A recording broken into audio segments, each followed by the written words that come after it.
And we're live.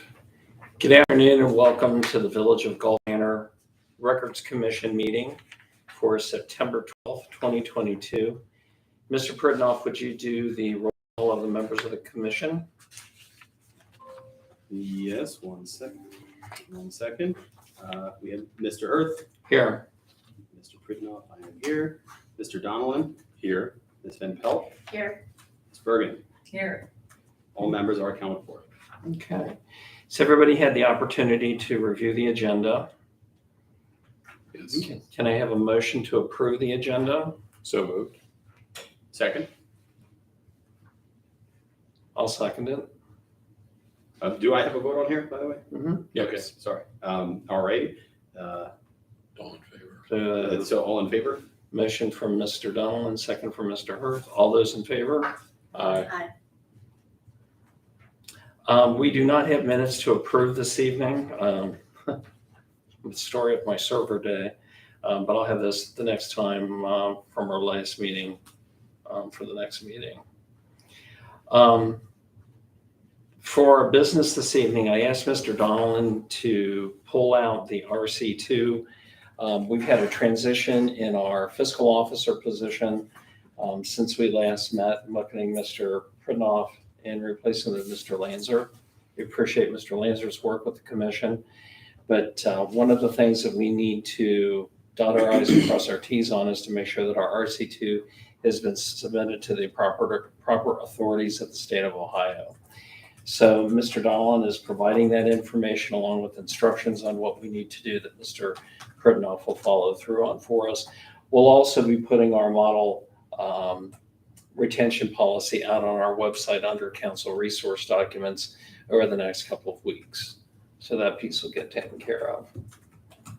Yeah, the RC2, what's typically called, that is this very comprehensive document with the cover page being Ohio Municipal Records Manual.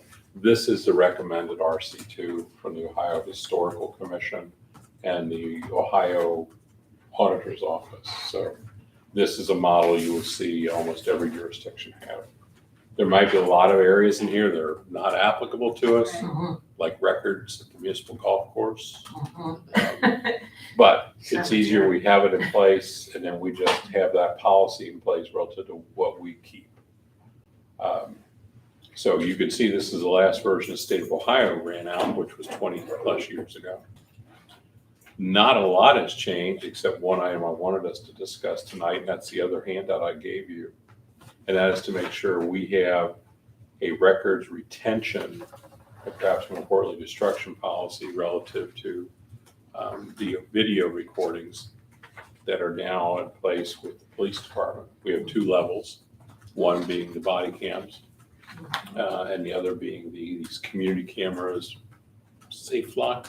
Flock safety, thank you, that we have in the community. And to make sure that when we delete those items, we're doing it consistent with our RC2. So the RC2 itself, we've adopted it before. It's just dotting I's and crossing T's and filing it with the state of Ohio. And that's the information I gave Mr. Pridnoff, was where to send it to confirm that we did adopt this at our last meeting. Chief, you want to talk about the practice? I mean, this is an internal policy for the police department. And what is our current practice with the body cams and for flock safety? Yeah, so like you said, they're two very different sets of data. The camera system, the body cameras, is same policy applies to dash cam that records police encounters with the public. We use this policy 424 to cover that. The flock safety cameras, we don't pull or create data unless we're notified of the stolen vehicle or wanted person. So there's a lot less to manage there. When we act on that, that's recorded and captured in Crime Star. So we have that as well. If we don't act on something, what is the loop for destroying that record. If they're recording right now, nothing's going on in the village, the recording's being made, we don't say, hey, get us a copy of that. What happens to that record right now? Yeah, if we don't pull it, it's not a record we have. So it's not a created record. Now, if we were to do a search, that's stored internally, which is audited, and it would show that we searched for a specific license plate or vehicle type. But other than that, it's passive. It's not something we use or store. But doesn't Flock Safety have a rule that unless you tell us you want it, or unless you download it, we delete that? Yeah, the video is not permanently available to us. I believe their loop is 90 days, but I'm not certain.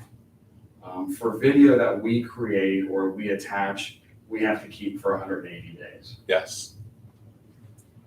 Yeah, what I handed out to everybody, the police department manual rules, if you look on page 4, section 424.7.1, it says all recordings shall be retained for a period consistent with the requirements of the organization's records retention schedule, this RC2, but no event for a period less than 180 days. Body cams as an enforcement tool were not in effect 20-some years ago. There's probably categories in which this fits, but I would suggest we, by motion, adopt this that says 180 days. Now, if there's body camera footage and it winds up in a criminal case, it's now under a different category for the police department. And that would be, evidence in a criminal case file, which would be 2 years, or if it's a felony, would be 6 years. So once we pull it and refile it, we've now locked it into a different record retention policy. But the day-to-day body cameras, I would say we adopt this rule of 180 days. That's all we will keep it. So if there's something benign, and someone comes to us 2 years later and say, I want to see it, we can say, we were only required to keep it for 180 days. And that helps us because there's so much data to store. The example I use is if an officer turns on his overhead lights to get out of his car to move a tree branch out of the road, that creates a recording, it creates a body cam. We don't want to store that for 2 years.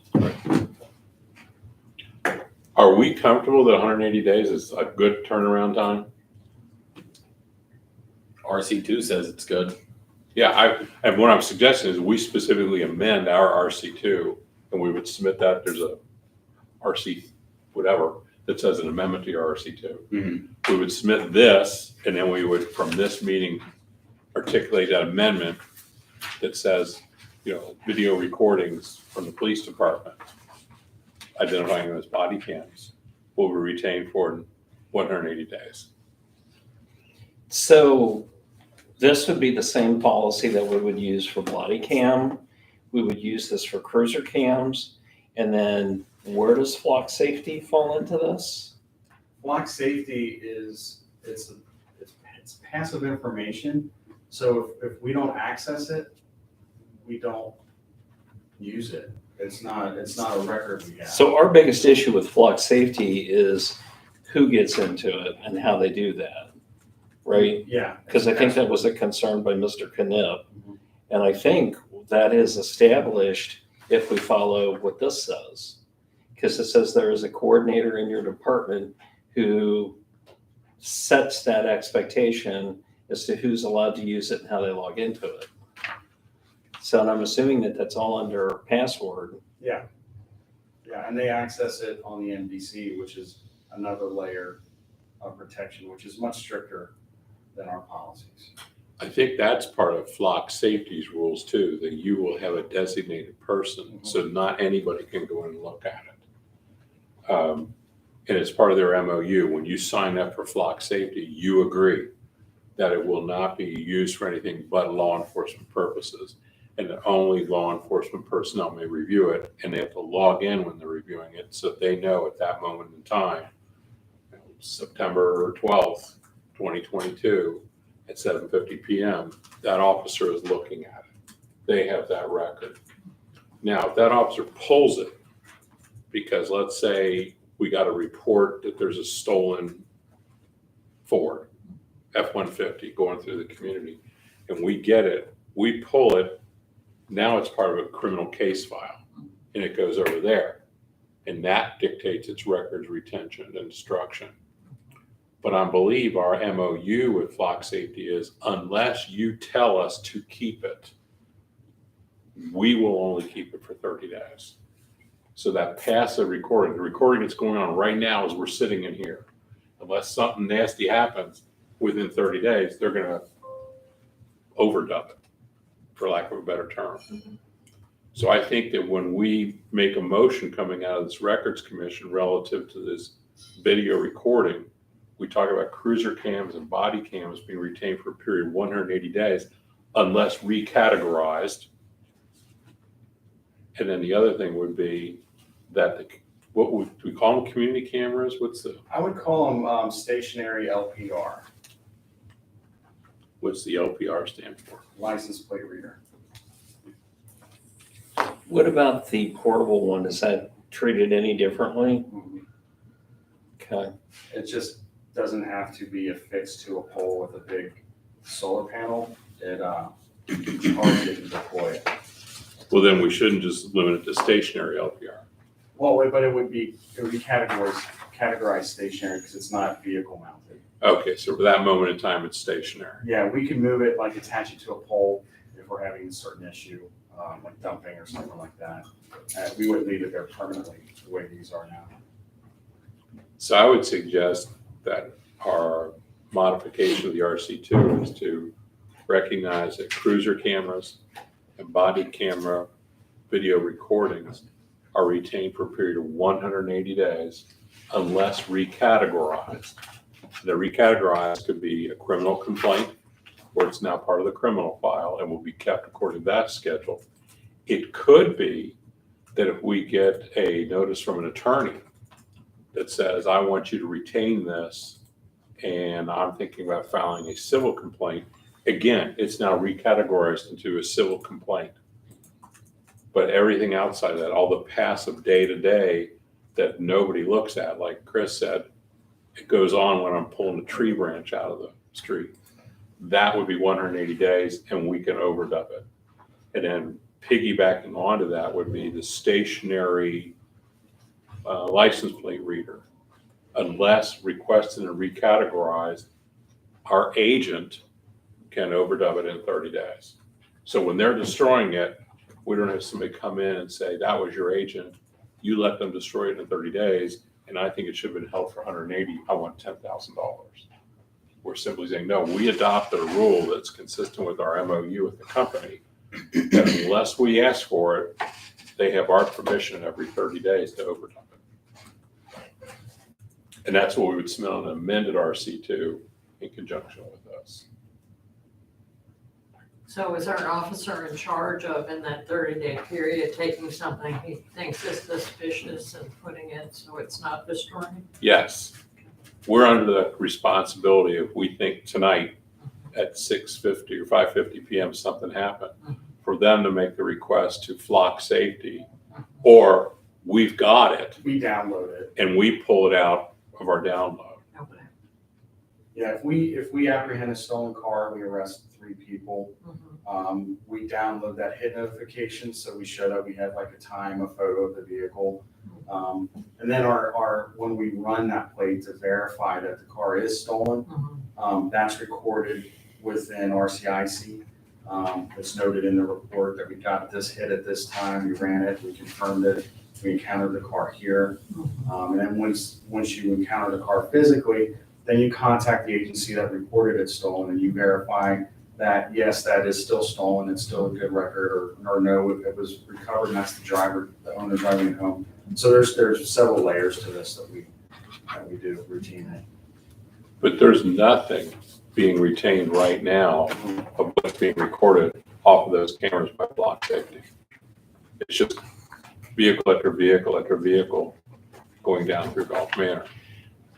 But we can say we're downloading it And then we log into them and say, we've downloaded the 5:50 PM on September 12th. And that's when it gets recategorized. Now it's a case file. It stays for 2 years if it's a misdemeanor. It stays for 5 years or 6 years if it's a felony. But we're not subjecting ourselves to liability when Flock Safety as our agent just rolls right over it 30 days from now. Does that make sense?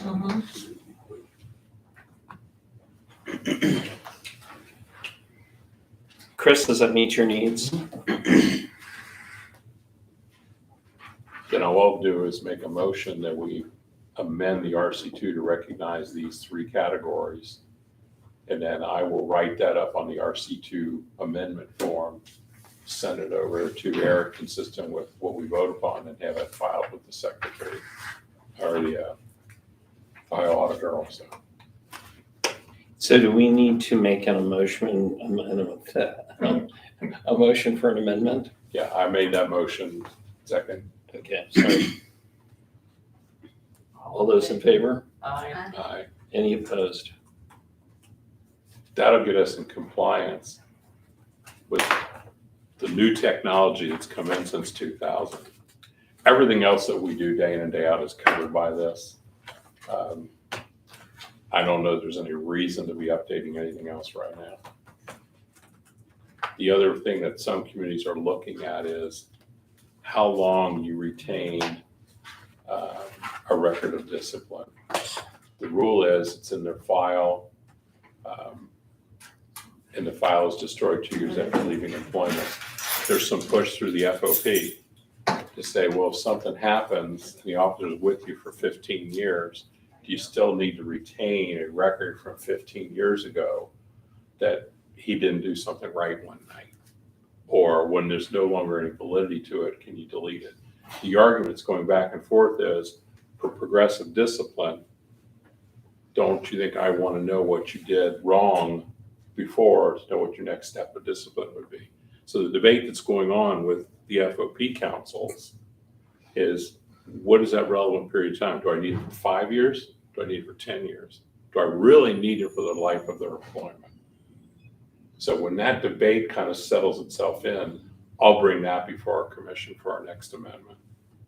Because it is not fair to keep somebody's discipline from 15, 16 years ago in their file, unless it's relevant to what they did or did not do today.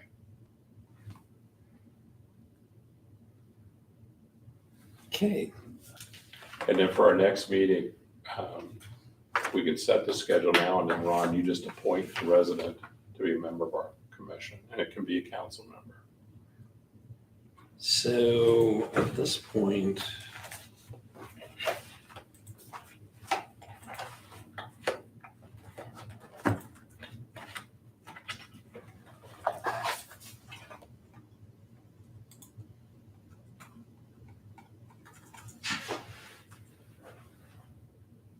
we do not have another records commission meeting set for 2022. So we should set our calendar for 6 months out and 12 months out, 2023. So it looks like we would again meet in March of 2023. When would our council meeting be that? So let's see. The first Monday in March, second Monday in March. We'll have to take a look at the calendar, but it looks like it would be Monday, March 13th at 5:30 p.m.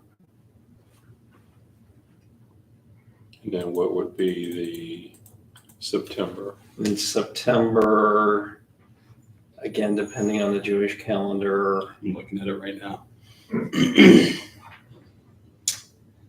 So it's the week of the 25th of September.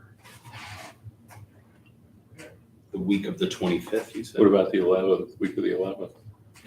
Coinciding with the second Monday, Yeah, the second Monday would work, the 11th? probably. The 25th is Yom Kippur.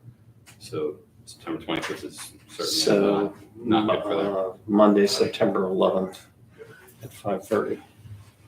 I would move that those be our two meetings on the calendar right now for 2023, subject to change. I'll second that. All those in favor? Aye. So we said both the March and the September. Yes. We are required to have two meetings a year, and that would satisfy the two meeting requirement, and then as needed from there. March was the 13th, is that correct? Yes. And then it's September. September 11th. Right. September 11th. 2023. Okay. That's all we have. All right, thank you.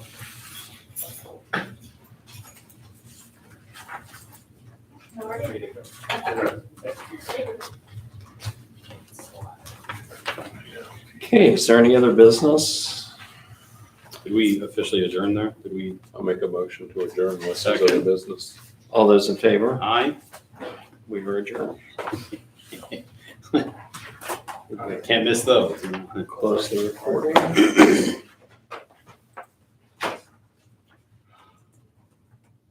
Okay. It's nice I get to make a second every once in a while here. 6 months until the next one.